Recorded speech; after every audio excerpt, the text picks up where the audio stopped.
Hi, already today, Wednesday, July 29 and 2026, and our dear friend, our brother Scott Ritter is here with us. Welcome back, Scott. Thanks for having me. Scott, let's start with the attacks, US Saudi attack on Iraq, and it was on PMF, one which is part of the Iraqi army, it's not part of the resistance in Iraq. And just moments ago, we had the Iraqi National Security Council condemning what has happened, and they said they're trying to do their best to avoid these sort of difficulties between Iraq and neighboring countries. And it said Donald Trump today said that they coordinated this attack with the Prime Minister of Iraq, which was in this statement. It was rejected somehow because it said the council said the strikes occurred while they said that the attacks, they were trying to talk with the Americans in order to find the problem, to just only with Americans, with Saudis as well, just to understand the problem there, because it was, Saudi said it was a drone attack on their soil, on their facilities, oil facilities. Then they were trying to resolve that issue. Then the United States attacked them. It was somehow a surprise attack, but Donald Trump said they have coordinated that with the Prime Minister of Iraq. How do you see the situation in Iraq and the difficulties or the problem that Saudi Arabia is making for itself? They had a war with Yemen. Right now, they have opened a new front and somehow believing that the United States is going to be there to do these attacks. But after all, they have to have some sort of strategy. Do you see any sort of understanding what is your take on what's going on in Iraq, for example, which is so important right now? The funeral is going on, by the way. The funeral of those people who were killed, assassinated in these attacks, is going on in Iraq as we talk. I mean, this is just a prime example of the dysfunction that exists when it comes to U.S. policy in the Persian Gulf region and in the Middle East altogether. It also shows the chaos and confusion that exists in Riyadh, Saudi Arabia, about what their role is and what's expected of them. The Saudis are very concerned about being overtaken by Iran as a regional superpower. But the fact is, Iran is a regional superpower and Saudi Arabia is not. Saudi Arabia wouldn't be doing any of the things it's doing in Yemen or in Iraq if it weren't for American backing. Iran acts independently. And American backing is no guarantee of success, as we've seen. What we have here is an example of Saudi Arabia trying to achieve strategic goals and objectives in Yemen by sustaining a blockade of Ansarallah, the Houthi, and encouraging violent action against Ansarallah by Saudi proxies in Yemen.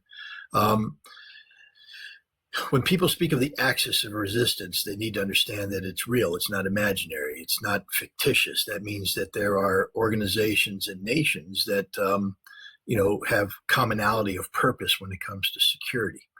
And so when the Ansarallah or the Houthi are attacked and threatened by Saudi Arabia, there are allies who will respond in kind. And this is what's happened. I don't know if the PMF was involved in the strikes. I would doubt that they were because, as you said, they're part of the Iraqi army. But there are numerous militias that are outside of the framework of direct Iraqi government control who have the capacity to launch attacks against Saudi Arabia, and I believe did launch attacks against Saudi Arabian oil facilities. But what does Saudi Arabia expect? I mean, you don't get to exist in a vacuum. You don't get to go around and do something here and expect nothing to happen there. So they've basically uncorked a genie of violence, and they're not going to be able to put that genie back in the bottle. This ends badly for Saudi Arabia. This ends very badly for Saudi Arabia because all they did is kill. I think they killed, 8 Iraqi PMF members and 5 Iranian IRGC advisors. That's not a fatal blow. I mean, it's tragic for the families involved, but the notion that this somehow, blunted what was going on. First of all, they hit the wrong target. That's the other thing. The intelligence of the United States is not creative in this fashion. and we hit the wrong target. We didn't hit the targets responsible for the strikes. And the other thing is, all we did is alienate Iraq against us. So we didn't get the approval of the Iraqi government. A phone call was made to the Iraqi prime minister in which these issues were discussed, and then that was taken as concurrence, and then we struck. This just undermines an Iraqi prime minister whose hold on power is already tenuous. Recall that he didn't win the last parliamentary election. He's appointed by the United States. There was a different outcome, but we wouldn't allow that outcome because we deemed it to be more sympathetic to Iran than what we wanted. So we've already manipulated the domestic political affairs of Iraq. We've been doing so ever since we invaded and overthrew Saddam Hussein. And now we've done this. Who knows what this will trigger? I mean, this could very well trigger a military uprising against the prime minister and his ouster from power. I mean, because as you said, the PMF is part of the Iraqi military. And the National Security Council saying, we didn't approve this. The prime minister is saying, I didn't. But the point is, why did the United States feel comfortable making a phone call to the prime minister to begin with? Because they think he is their paid boy. And that reality is he is their paid boy. There would have been a response that the Iraqi prime minister could have given, a nationalized televised conference saying, I've received a phone call from the United States and I'm going to give my response in public. No, hell no. Don't even think about it. Instead, he hemmed and hawed, remained in silence, took everybody by surprise, and the United States carried out this attack. The man's a moral and intellectual coward. He's a political failure. And hopefully his days are numbered because he's not good for Iraq. Saudi Arabia, all they did is guarantee that their already exposed oil fields will be struck again. And another thing that people have to keep in mind is Iran's not out of the picture. There is no ceasefire. Let's stop pretending. If there was a ceasefire, then Iran wouldn't have launched missiles against Jordan. Iran will do what Iran needs to do. The IRGC has already said there is no ceasefire, and as needed, we will do what is required. And now that Saudi Arabia has attacked, a neighboring nation, Iraq, Iran may very well come to their assistance. If the non-aligned pro-Iranian militias now engage directly Saudi Arabia in open conflict, Iran could very well side with them.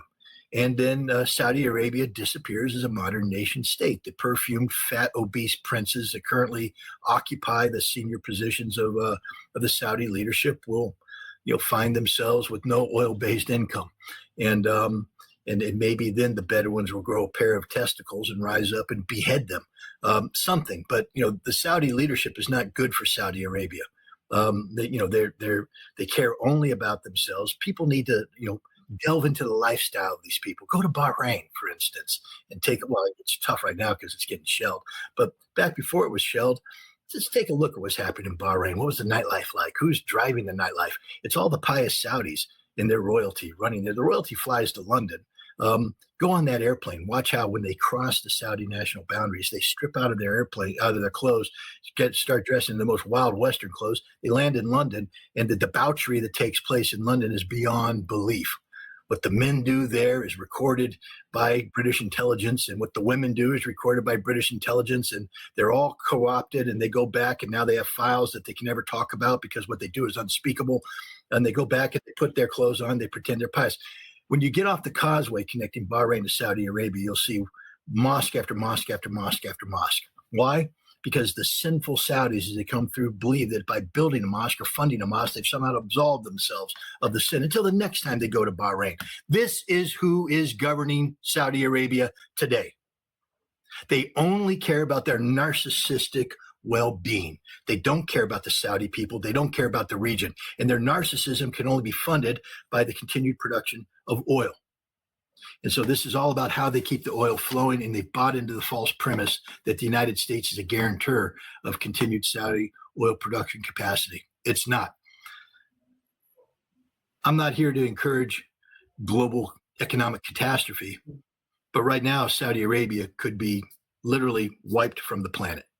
All Nasrallah has to do is press forward its attacks and destroy the totality of Saudi Arabia's oil production infrastructure. All the Iranian militias have to do in the pro-Iranian militias in Iraq is press forward the attack and destroy the totality of Saudi Arabia's oil production capacity within range. And then Iran just comes and cleanups the mess. The eastern Saudi oil fields exists in an area where there's a prominent or dominant Shia population. Maybe it's time for the Shia to rise up, march on Riyadh, take care of the business. I mean, this Saudi regime has to go. It has to go. It's bad for Saudi Arabia. It's bad for the regime. And by participating in this blatant attack against Iraq, they set themselves up for failure. Do you think, Scott, when it comes to the response from Iraq, I assume that Yemen would do something about it? Because if we assume that these drones came from Iraq, how do you see the combination of the two, drones from Iraq and missiles from Yemen? And what do we know about the air defense systems in Saudi Arabia? What do we know about the air defense systems in Saudi Arabia? Yeah. I don't know. Aren't there a couple Saudi oil fields that are burning? Now we know about the Saudi air defense systems. They don't work. That's it. And so, as I said, Saudi Arabia is laid naked right now. When you go that far, you have to understand the repercussions of what you're doing. It doesn't seem, I don't know what are they thinking of with these attacks. When look, the reality of the Gulf Arab region is starting to be exposed. We tend to believe that these are rational thinking human beings because they put on a facade of civility, a facade of civilization paid for by the oil that they produce, the oil that the West buys. And so they'll go out and they'll build a Louvre look-alike.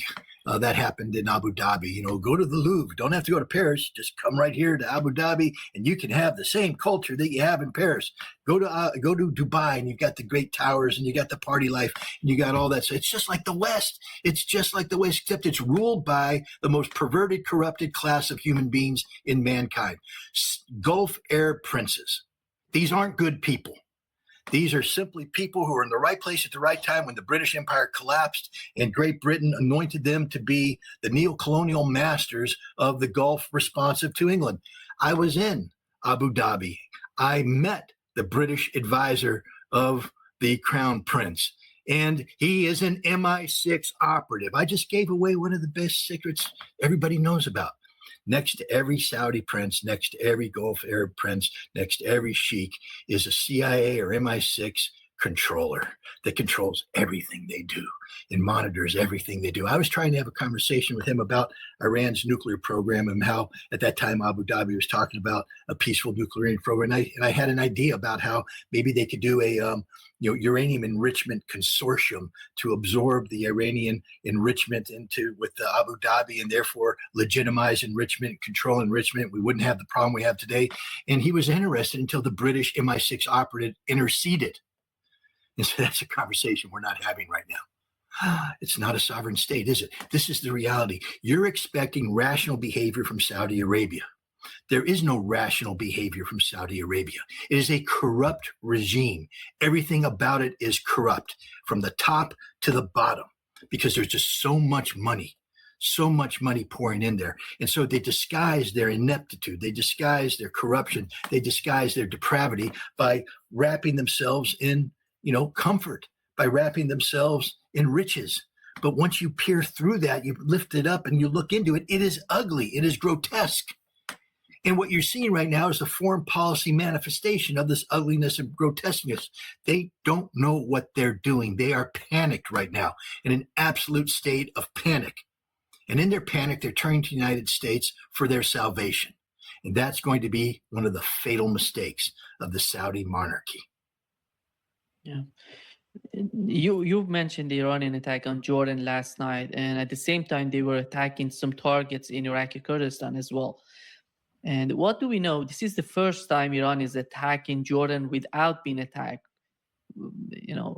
This is something. No, we need to correct that record, Nima, because that implies that somehow the United States didn't launch a surprise attack against Iran back on February 28th. All right. That implies that the United States didn't unilaterally violate the memorandum of understanding and the ceasefire and initiate armed aggression against Iran. You see, there's no ceasefire. Iran's never agreed to a ceasefire. So it's continuity of action. Iran didn't attack the United States void of cause. The war continues from the Iranian perspective. They didn't say quit. They didn't start it, and it ain't over yet. So let's not pretend that somehow Iran launched a surprise attack. Iran didn't launch a surprise attack. Iran continues to defend its interests. And what it did is detect activity at a Jordanian airbase about airstrikes that were getting ready launched against PMF forces. And so they launched a preemptive strike, not a surprise attack, but a continuity of violence that was initiated solely by the United States. That's what happened. It's not a surprise attack. It's not perfidy. It's not Iran playing games. Iran is at war against the United States. And you have to keep that in mind when you talk about what Iran's potential future options will be, because there is no ceasefire. Iran can hit anything it's already hit anytime it wants to hit with full knowledge that it's doing the right thing. Yeah. What is the reason that Donald Trump has decided to put out some sort of pause with Iran? And are they preparing for a new round of war? Or what is that? I don't know. How do you prepare for a new round of war when you have nothing? Why did they stop the last time? Ran out of oil, ran out of ammunition. They got enough oil and they thought they had enough ammunition, so they started it over again. Now they run out of ammunition, they're running out of oil. So they stop. That's it. Probably means that they're probably going to build up to try and do a third round. Because you can't trust the United States. It's agreement incapable. The United States lies about everything. They lied about the MOU. They lied straight up about the MOU. The MOU was always a facade to buy time. So what is the reasoning? The Russians have declared, I don't know if it's an official statement from the Kremlin, but it's coming out from that the foreign ministry in coordination with other Russian agencies has determined that Donald Trump is emotionally unstable. Now, we know that. Anybody who monitors his social media postings know that this is not a well man. I declared him to be suffering from extreme narcissistic personality disorder of an antisocial variant. He is malignant in this regard. But he's not a rational actor. He's unpredictable. He can wake up in the morning and anything can happen. Anything can happen. Like, for instance, if you're Saudi Arabia and you've engaged in a 6 to 8 month long negotiation about the potential of American assistance in uranium enrichment, and you have an agreed upon framework ready to be signed, only to have Donald Trump wake up next morning, go to the bathroom and have gas problems or something and decide, no, we will not agree to this unless Saudi Arabia concurs with the Abrams Accords, something Saudi Arabia said they'll never do until the issue in Palestine has been resolved. How can you deal with a man like this? Wake up in the morning thinking you have an agreement to find out you don't have an agreement. Waking up in the morning thinking you have an understanding based upon weeks of negotiations, only to find out that the president had a brain whatever and decided that, it wasn't the case. The United States is governed by a man who sets policy through social media postings. Straight up. No coordination. I'd hate to be the Secretary of State. I'd hate to be the Secretary of Defense. I'd hate to be anybody in his cabinet because you have no idea what's going to happen in the morning. You think you have a policy that's being implemented and the president decides that he's going to put something else out there without coordinating. This is what we're dealing with. This man is unstable, emotionally unstable. That's a polite way of saying that he is batshit crazy. How about Donald Trump deciding, maybe together with Benjamin Netanyahu, the only way that they can convince Saudi Arabia to accept Abraham Accords would be the new attacks, a devastating attack on the part of the Axis of Resistance on their soil, maybe destroying oil facilities and putting a lot of pressure on them. That would convince the government in Saudi Arabia, the people, the king, the crown prince of Saudi Arabia to accept the Abraham Accords. What are the Abrams Accords? Is it a defense arrangement? Does the Abrams Accord increase the security of Saudi Arabia? The answer is no. It's an economic and political arrangement. It's a recognition of Israel, and then you're going to do business with Israel. You know what would happen to the king if he came out and said, that's what we're doing? He wouldn't be king. He wouldn't be king. The crown prince wouldn't be the crown prince. It's politically impossible for Saudi Arabia at this point in time to embrace the Abrams Accords under these conditions. So no, I don't see that. I mean, what's going on between Netanyahu and Trump? I mean, they're both in political trouble, but that's okay because they're masters. And remember, neither the one of them are in charge. There's a larger cabal out there, the Grand Zionist Project, that's been promoting Greater Israel. And Netanyahu's not the driver there. Netanyahu's about ready to lose an election. He's over. He's finished. And when he loses that election, there's a good chance he's going to go to jail for the rest of his life. Maybe his political allies will save him. But, Donald Trump, he's doomed in the midterms unless he totally rips up the Constitution and does something crazy, in which case, hopefully, law-abiding members of the United States government will do the right thing. Because when a president breaks with the Constitution, he's no longer the president of a constitutional republic. But that's okay because the Grand Masters don't care. The Greater Israeli Project understands that they have floundered in the Middle East. They're not winning in Lebanon. They're not winning in Syria. They're not winning against Iran. So what are they doing? They're making common cause with the United States. The parasite is taking over the host. This is through the National Defense Authorization Act that's currently underway, being considered, that sort of melds American intelligence, Israeli intelligence, American military. It makes it one. Israel is taking over the United States. That's what's going on here. Is that the United States is becoming the strategic depth through the Great Israeli Project. And everything else is a sideshow. So, again, the Saudis need to wake up to the fact that this corruption that's taking place between because it is a corruption of democracy that's taking place between Israel and the United States, doesn't view Saudi Arabia as an asset. So the Abraham Accord is a false promise. The false promise of prosperity and peace. There will be no prosperity and peace because the Greater Israeli Project isn't about making Saudi Arabia prosperous or peaceful. It's about Israeli dominance of the region, and everybody else is a tool to be used, discarded, tossed away. That's it. And until Saudi Arabia recognizes it, they're on a highway to hell. And right now, they have maybe gone a bridge too far. I'm using all these analogies here, but people should understand what I'm saying. Because if the PMF, if the pro-Iranian militias decide to go for broke, there's nothing that can save Saudi Arabia. And also remember this, a little story from the past. In the buildup to the Desert Storm, there was talk, there was a period of time during Desert Shield when, the Marines were hanging out on their own up there, basically speed bumps. If the Iraqis told the Republican Guard to head south, there ain't nothing going to stop them. The Marines would have gotten out there, fired off their basic load, and then been speed bumps, run over by Iraqi tanks. Fortunately, the Iraqis didn't do that, and we were able to reinforce. But during that window of vulnerability, we kept telling the Saudis, hey, why don't you take some of your military off the southern front with the Yemenis and bring them up here? And the Saudis went, hell no. Why? Well, first of all, half of the southern part of Saudi Arabia is stolen from Yemen. Do the history research. They stole it from Yemen. They stole it from the Houthi. And Houthi won it back. And so there's a good chance that if all this goes down, Saudi Arabia is going to be dismembered. Straight up dismembered, because it's a fake country. Everybody knows that. It's a fake country. It's just carved out of the desert, because some Wahhabi head choppers went in and chopped off the right heads and the British decided to support them. There it is. And when you get rid of the Wahhabist, head choppers, you've got nothing. And a galleon of Bedouin tribes that hate each other.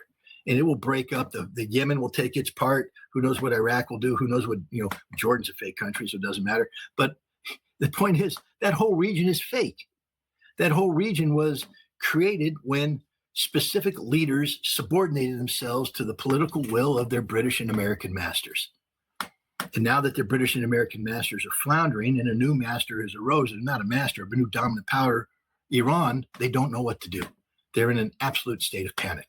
Iran is the future. Again, who am I talking to? You're an Iranian, you know this. 5,000 years of culture and history.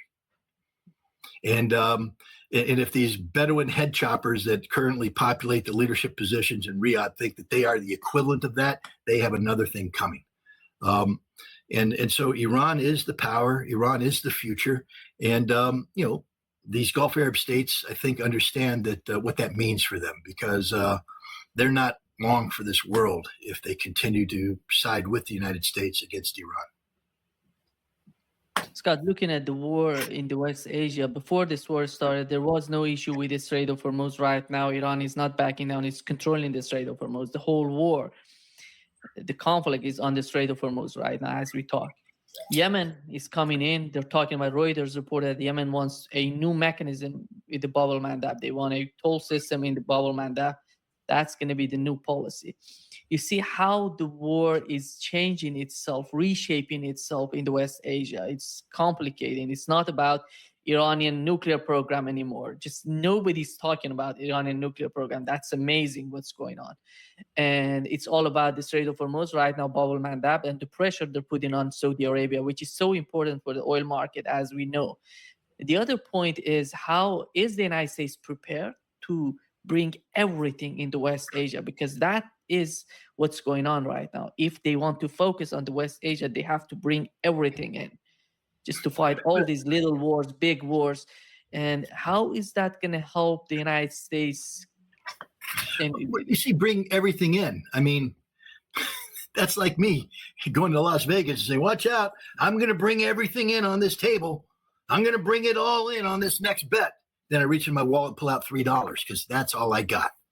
Bring everything in? What does the United States have?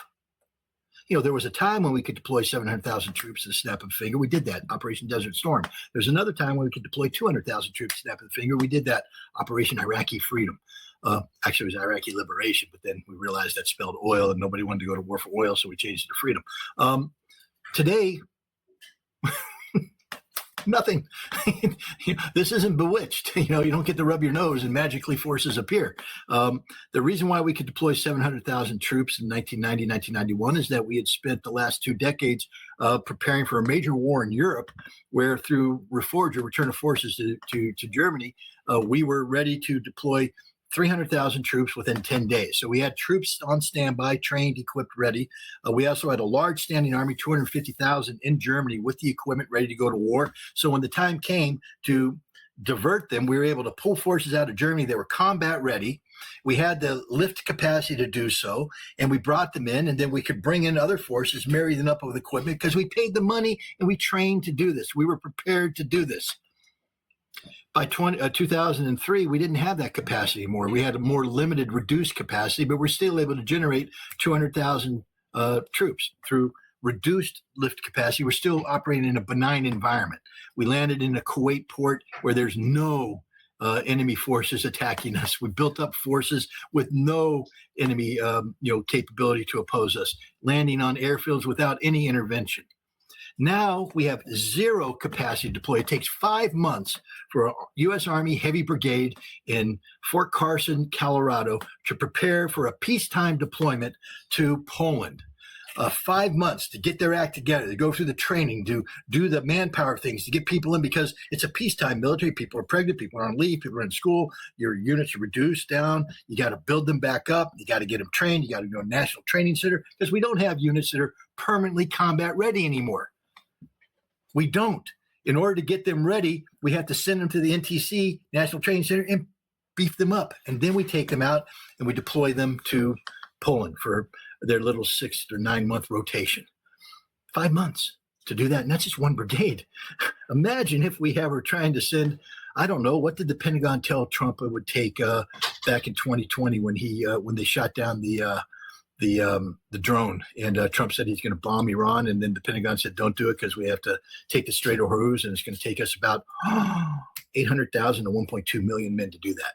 We knew what it was back then, and we said we don't have it. It would take us easily 9 months to a year and a half to build up these forces by mobilizing reserves, by training them, and then how do we get them there? General Berger, the Commandant of the Marine Corps, recognized that we couldn't. He said, we're married to a legacy system of amphibious shipping where all the assets go into one ship. And as we approach, the area denial and the anti-shipping missiles capability of Iran sinks everything.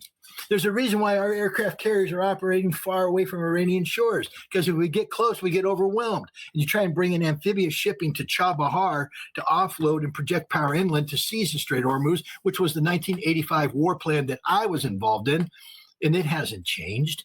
How do you do that? You can't do it. So when you say the United States is going to bring everything in, we've got nothing to bring. We are literally an empty suit. The emperor is naked, a paper tiger, whatever analogy you want to do. There's not a damn thing we can do, Nima. Nothing. So we should stop pretending that there's something more the United States can do. We brought our air power to bear, and we paid the price. The infrastructure necessary to sustain long-term air combat has been devastated by Iranian counterstrikes. We've run out of long-range precision strike weapons. We're running out of missile interceptor capability. There's no defense industrial magic out there. This isn't a computer game where you hit a cheat code and click the button and suddenly you build up capabilities. This is reality, and our defense industry is not capable of responding in a timely fashion. So we've blown the bolt. We got nothing left to replace it. And what, we're going to pretend here that Donald Trump's going to be building up resources for a third try? No, it's over. We lost. Game, set, match. And it's time for the United States to recognize this. And it's time for Saudi Arabia and the Gulf Arab nations to also recognize this. If you continue to align with the United States, only bad things are going to happen to you. Scott, what do you make of Zelensky and Zelensky's attack on Iranian cargo vessel, which was supposed to, from Russia to Iran, which was attacked later on? We had the communication, the talk between Iranian foreign minister and Ukrainians, because Ukrainians called Iranians to talk to put the differences aside. But in my opinion, Zelensky is trying to do something. I don't know what is his main objective with these attacks. First of all, the attack was an accident. Okay, it was a unfortunate consequence of Zelensky's 25 June declaration of a 40-day drone-based war of influence against Russia, expanding the scope and scale of Ukrainian attacks to bring pain to Russia. And so a decision was made to expand the attacks into the Caspian Sea. And so Ukrainian drones start flying over the Caspian Sea, and they see a ship, and they strike the ship. They didn't know it was an Iranian ship. They just hit it because that's the business they're in. Just, random acts of violence is all the Ukrainian drone campaign is. So they hit the ship. When it turned out it was an Iranian ship, Zelensky, who was back at home having declared this 40-day war, but losing the war, losing everything, no air defense, no nothing, desperate, says, I can turn this into an advantage. So he now claims responsibility. The Iranians have supplied the Russians with drones, he said. What do you think we're going to do? It's a common cause. We want to make common cause with America. And so that's what he did. He hyped it up on his way to the United States. And he got to the White House, and he tried to make that common cause. And the United States said, sit down, shut up. We're not playing that game. We're not expanding our conflict with Iran into Russia for your behalf. And Zelensky crawled away. And right after that, what happened? The Ukrainian Foreign Ministry issues a statement. It was an accident. We didn't mean to hit the ship. We're paying we apologize. We're paying reparations, because the reality is nobody's going to back up Ukraine if they want to go to war against Iran. According to the reports, Iran was preparing a long-range ballistic missile strike package operating out of Tabriz that was going to hit Ukraine quite hard. And Ukraine was going, who's going to come to our assistance? The answer is nobody's coming to your assistance. This is the tragic truth of the situation with Ukraine. The NATO summit in Ankara was a charade, a fake, a fraud. Nothing came out of it. Nothing. Promises for what? Licensed production of the Patriot? There will not be a single Patriot ever produced under license in Ukraine. Ukraine will cease to exist long before that. Promise of support from Europe. Europe has no capacity to support. If there's anybody who has a bigger empty suit militarily than the United States, it's Europe in totality. NATO. Zero, zilch, nada. So he's alone. This was an accident. There's nothing coming from this. It was an accident that Zelensky, part and parcel of his overall processes where they put hype and information over warfare over reality, turned out to have nothing. Nobody was supporting him. And they did the only thing they can do. Admit it was a mistake, apologize, pay reparations, and hope it goes away. When you see Russia is implementing a new blockade on Odessa, which is so crushing for their economy, import and export in Ukraine. On the other hand, you see Wall Street Journal coming out and saying Ukraine is the winner, and that's why Donald Trump is changing his mind. And yesterday he posted his photo with Zelensky saying that this is a good guy. This is, What is happening in the mind? What sort of information is he receiving, in your opinion, from maybe from the MI6, CIA, or whoever is providing him with these intelligence? Somehow it feels that Trump or Donald Trump. Zelensky? I'm talking about Donald Trump, because it seems that you see some sort of change in his attitude towards Zelensky. Do you Somehow think that Donald Zelensky is Trump gets winning. intelligence from his intelligence service? That implies a rational actor who is a prisoner of the establishment, the way it's supposed to operate. Wait for your morning briefing, consider it with your cabinet, and then come up with a solution. Donald Trump wakes up in the morning, passes gas in the toilet, and puts out a social media post. That's how policy is made in America today. Donald Trump is more influenced by Laura Loomer receiving $2 million from a Ukrainian oligarch to fly to Kiev to do a prepackaged propaganda thing to influence Donald Trump. He's influenced by that. This isn't an MI6 plot or a CIA plot. This is, again, the emotional irrationality of a deranged American president. What does he think? I don't know if he even thinks. He responds, he acts, but there's no thought process here. What we do know is that there is a major information warfare effort underway, promoted by the CIA and MI6, that where Laura Loomer and everybody, Gilbert Doctorow factors into this. And the job is to create the condition inside Russia so that the public doubts the capacity of the Russian leadership to prevail in this conflict. This is what the 40-day expanded drone war was all about, to take the war to the Russian people, to bring pain to the Russian people, and then get the Russian people to question the leadership of Vladimir Putin. What for? September 20th. That's the target date. That's the State Duma elections. The goal is to sweep United Russia from power and pull down the foundation of political support for Vladimir Putin and cause him to be overthrown by an enraged public who believes him to be a weak leader. That's what this is all about. That's everything that's going on. It's a giant gamble to achieve that result. Well, first of all, the people who came up with that plan know nothing about Russia, know nothing about Russian election. I mean, how do you undermine a president that is operating at 76% support rate today? A Western politician would kill for this. And by the time the election comes around, trust me, that number is going to go above 80. Because, what did Putin do yesterday? He met with the State Duma, the target of this entire propaganda exercise. He put a medal on a Russian hero's chest. And that Russian hero leaned into him and said, Mr. President, you have to be bolder. Be bolder. So the president goes up in front of the Duma and says, I just put a medal on this guy's chest, and he told me he wants me to be bolder. What do you say? Did you see that video? Yes, they said. Not yes, maybe. Yes, vehemently. Yes, be bolder. And the president starts smiling and laughing and twirling. You want me to be bolder? Yes, we want you to be bolder. He just owned them. It's over. The campaign is over. Now what's happening?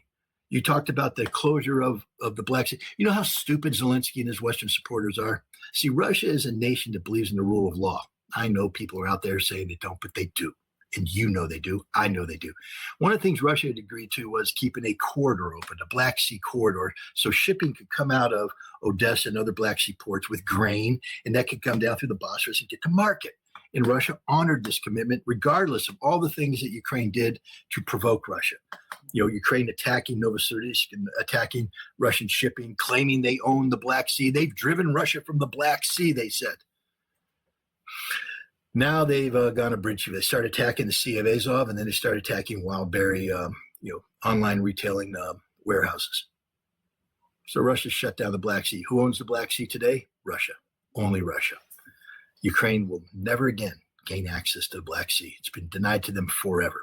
First of all, by the de facto blockade put in by Russia, and the fact that Vladimir Putin has now openly articulated that Odessa is a Russian city, and he's talked about the partitioning of Ukraine to include transferring parts that belong to Romania pre-war back to Romania. That implies that Russia will have a land bridge between its current positions and Transnistria, which means that the Black Sea coast will belong to Russia.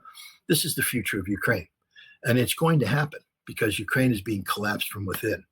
We saw the thing that everybody was hoping would happen in Russia, fire Gilbert Doctorow, fire the general staff, fire your defense minister. Why? They're winning. Why would you fire them when they're winning? Oh, because you're an agent of influence. You're a disruptor force of British intelligence. Okay, I get it, Gilbert. But fire them. Why? But nobody talks about the fact that Fedorov had to be fired and Syrskyi was fired. The very thing you wanted to happen in Russia happened in Ukraine. Thousands of people in the street demanding action. That's the instability. And it's only going to get worse because now Russia, because of the Wildberry tax, is taking out the totality of the civil support infrastructure of Ukraine. Gas stations are disappearing. Not just gas distribution centers, gas stations are disappearing. All the supermarkets are disappearing. All the warehouses are disappearing. There's going to be nothing left by the time Russia finishes that campaign. And when you roll into winter, if Ukraine lasts that long, they'll have no gas, no energy, no heat, no food, no supplies, no nothing. They will all die. It's the death of a nation. And this is the direction we're heading. And no magic is going to come from the Russian Duma elections on September 20th. Those elections will come and go. Putin will be in power stronger than ever. And Zelensky will be holding an empty bag. And nothing Donald Trump says, nothing Europe says will fill that bag up. And that bag is all the Ukrainian people have coming into the winter. And what this is going to lead to is absolute societal collapse. And that means the end of Ukraine. Do you feel with this new resolution that was passed, it basically Lindsey Graham prepared this resolution about sanctioning Well, it Russia? has to be good then. If Lindsey Graham did it, it has to be good because the man's a genius. But it means that the United States, Washington is preparing itself for the continuous war with Russia and Iran. I think that's the message. Doesn't mean that at all. It doesn't mean that at all. You say it means that, but to prepare for a long-term war, you actually have to do preparation. They're getting ready to get involved in an energy war with the world because this package requires them to impose sanctions on anybody that buys Russian energy at a time when there is no energy in the world. How stupid can you be? Donald Trump engineered the closure of the Strait of Hormuz, engineered the closure of the Bab el-Mandeb Straits. 25% of global energy supplies is denied to the world. And now Donald Trump's going to tell the world, you can't buy Russian oil. You can't buy Iranian oil. Do you know how stupid they are? What are they going to do? Rely upon the massive U.S. energy stockpile? We don't have any energy. We've sold it down. We got nothing. It's empty. 15 days, I think, is what we got. It's over. This is the dumbest thing in the world. It is a nation committing suicide because politicians don't have the courage to confront reality. This will not succeed. It may pass, but it will fail. And the moment it starts to fail, Trump will exercise the opt-out clause and say, I don't want to do this. I'm not going to impose this because he's going to lose India. He's going to lose China. He's going to lose everybody. He's already lost them, but it's going to become confirmed. And the reality is he can't open up the Strait of Hormuz. He can't open up the Bab el-Mandeb Straits. So it's game, set, match. Please, Congress, please, please, please, please, please pass this. Pass it. Because it will hasten the defeat of this irresponsible hegemon called the United States. And it will expose the absolute insanity of the United States Congress to the American people. And maybe in the midterm elections, we will wipe the slate clean. That's all we can hope for. Do you think that Donald Trump would hand it over to the next president of the United States? Or he's going to have some sort of end to one of these two fronts, or maybe two of them? There are two fronts right now with Russia and with Iran. My question is, it doesn't matter what Donald Trump wants. That's what I'm trying to say. It only matters what Russia wants and what Iran wants. So let's stop talking about Donald Trump. He has no cards to play. This isn't an American game anymore. All right? So the question is, what does Russia want? And the question, what does Iran want? And you have to answer those questions. What America wants is irrelevant because America's not a rational actor. So what an irrational actor wants shouldn't matter, should it? Plus, America doesn't have any cards to play anymore. We don't. Do you really think this sanction bill is going to do anything? It's just going to hasten the destruction of the United States. Oh my God, in order to do something like this, you have to be in control of the world. You have to control everything to make this happen. We control nothing. We control absolutely nothing. All Iran has to do is squeeze harder on Bab el-Mandeb and Hormuz, and the United States collapses. Europe collapses. The whole charade collapses. To make sanctions work, the rules-based international order has to be up and running and fully functional. But it's been exposed by Mark Carney at Davos as a fraud. Everybody knows it's a fraud. There's nothing here. You can't enforce a rule unless you got a sheriff to enforce the rule, and the sheriff is fat, orange-faced, and unstable, and has no guns and has no ammunition for the guns. I mean, we have to stop pretending the United States has relevance in the world today. We don't. We're just a declining power. And if we continue to do this stupidity, what we're going to see is the declining is going to become a collapse. And as an American, I don't want this to happen. I mean, everything I have here could be lost. My daughter just had a baby. The world they're going to live in could be, chaos. Nobody wants this. But in order to prevent it, we have to start being realistic. We have to stop pretending that Donald Trump matters in the world. He doesn't matter. He's made himself irrelevant. And he's exposed his weaknesses. The Russians and the Iranians know the weaknesses of the United States. Fortunately, both nations understand that chaos is not a solution. Russia has long said that predictability is what they need most when it comes to foreign policy. So the way you prevent unpredictability is to keep the United States from collapsing.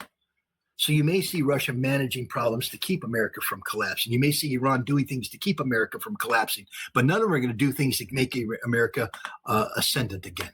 It's over for the empire. So stop asking what Donald Trump is going to do, what America is going to do. There's nothing they can do. The sanctions package is empty. There's just nothing going to happen here. Because if we threaten to sanction India, they've already told us to pound sand. We threatened to sanction China, they told us to pound sand. Sanction Iran, war.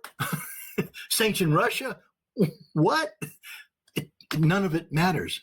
All it's going to do is hasten the collapse of the petrodollar, hasten the collapse of American control on global financial systems. It used to be said that it was too hard to replace SWIFT. It's too hard, too inconvenient. SWIFT's become unlivable because of the United States. Replace it, it has to be replaced. It's no longer inconvenient. It's a necessity to replace it. Replace the petrodollar, you have to, because the United States has not shown itself to be a rational actor on global financial scenes. We literally are writing a script that leads to the total collapse and demise of everything we hoped we could be. Lavrov today said that there is no United States in BRICS. There is no Brussels in BRICS. So everybody's the same in the same. We are equals. We're talking to each other. We are putting our differences aside, and we are communicating. This is the system that they're making, a system that works for all with all their differences. And do you think, Scott, with the war of attrition that is happening between Russia and the United States, between Iran and the United States, are they going to continue with this war of attrition? Or if the United States decides to escalate, are they going to escalate? Are they going to continue with the same? Because Russia has proven something so important during the war in Ukraine. They don't get excited with the war. They're continuing with this with a strategy, with a consistent strategy. Are we expecting the same on the part of Iranians? Well, how do you understand that?